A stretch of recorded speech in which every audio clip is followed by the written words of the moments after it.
لیکن وہ لوگ تقوی دار نہ رہے، انہوں نے تحریف کر دی، میرے حکم کی نافرمانی کی۔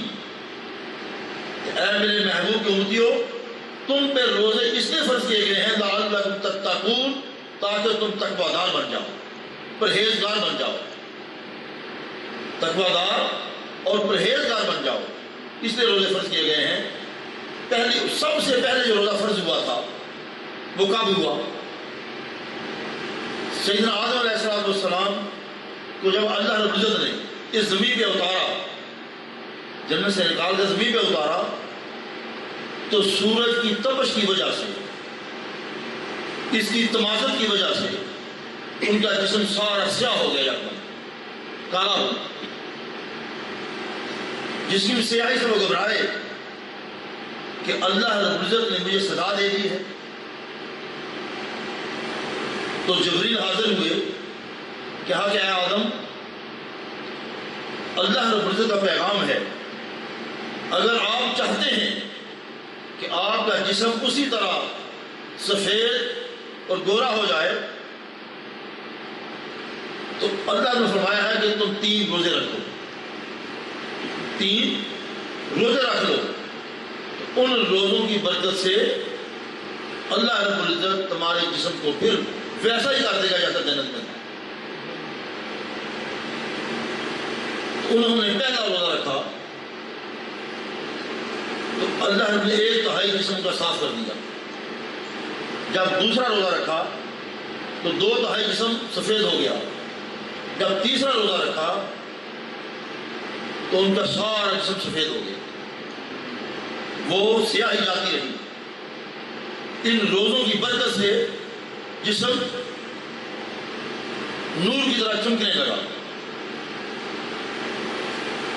تو حضرت علی المرتضیٰ روایت فرماتے ہیں کہ نبی پاک رؤوف رحیم علیہ السلام نے مجھے اپنے حجرے میں طلب فرمایا، میں حاضر ہوا، آقا کو سلام عرض کیا، آقا نے فرمایا کہ علی ذرا میرے قریب آیا، میں قریب ہو گیا۔ آقا نے ارشاد فرمایا کہ علی یہ میرے پاس جبریل بیٹھے ہیں اور جبریل تمہیں سلام کہہ رہے ہیں۔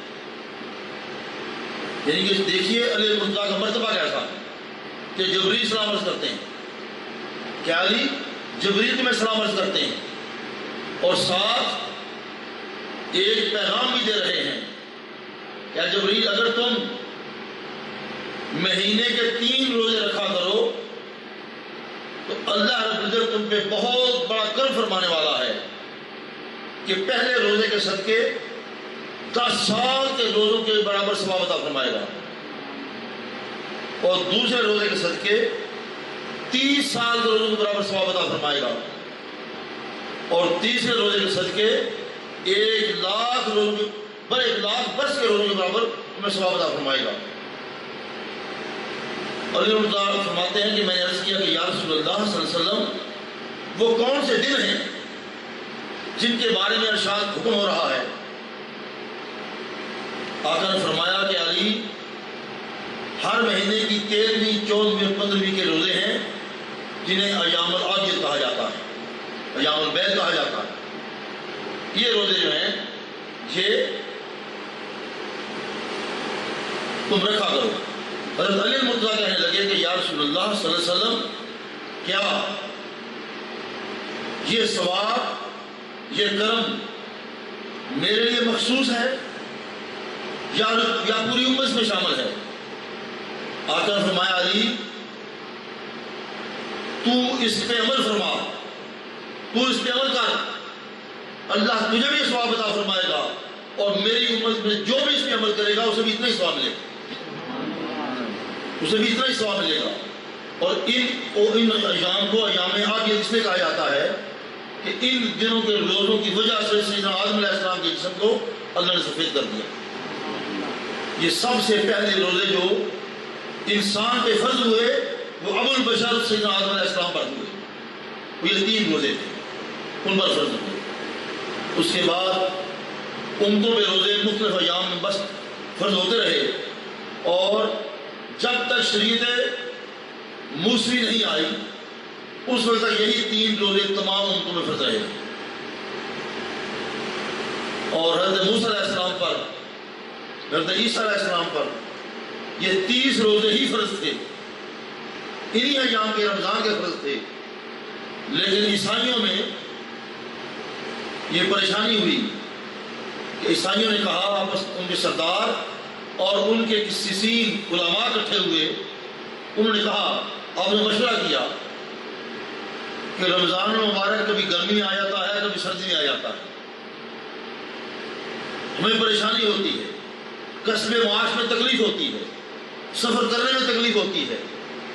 تو اس لیے بہتر یہ ہے کہ ہم باہمی اتفاق رائے سے فیصلہ کر لیں کہ روزے موسم بہار میں رکھ لیا کریں.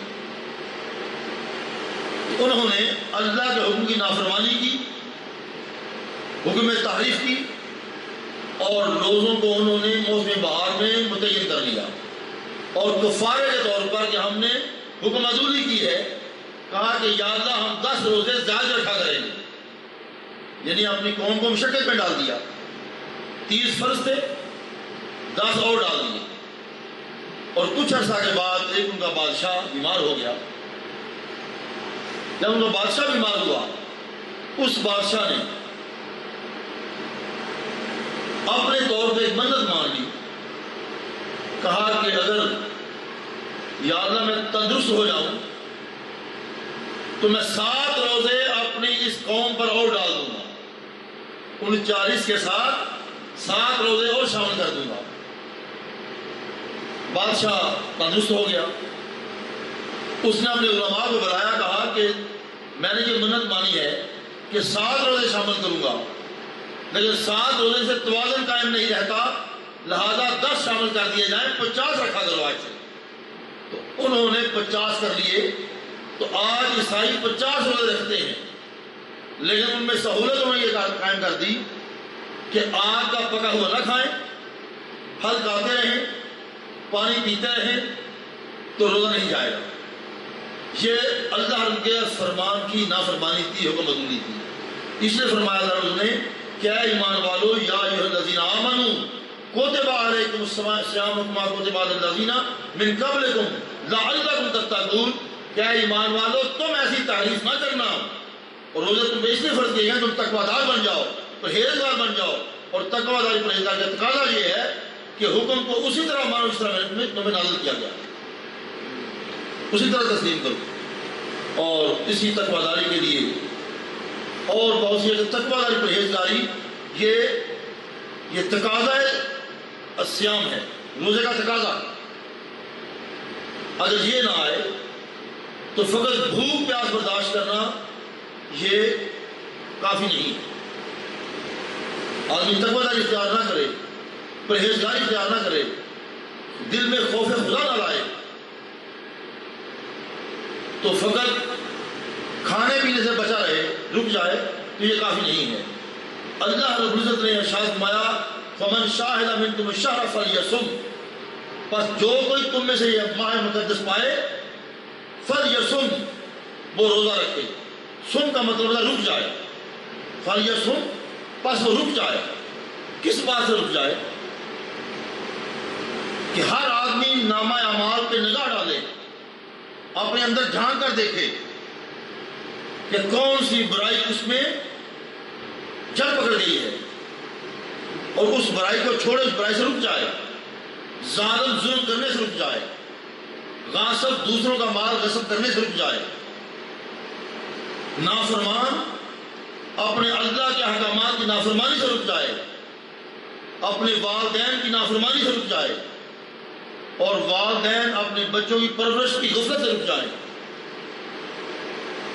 اور اسی طرح جو حرام کاری کرنے والے ہیں، شراب خوری کرنے والے ہیں، فتنہ بازی کرنے والے ہیں، فساد پھیلانے والے ہیں، وہ ان تمام بری عادتوں سے رک جائیں، تب روزے کا تقاضا پورا ہوتا ہے. اگر اپنی نظر کو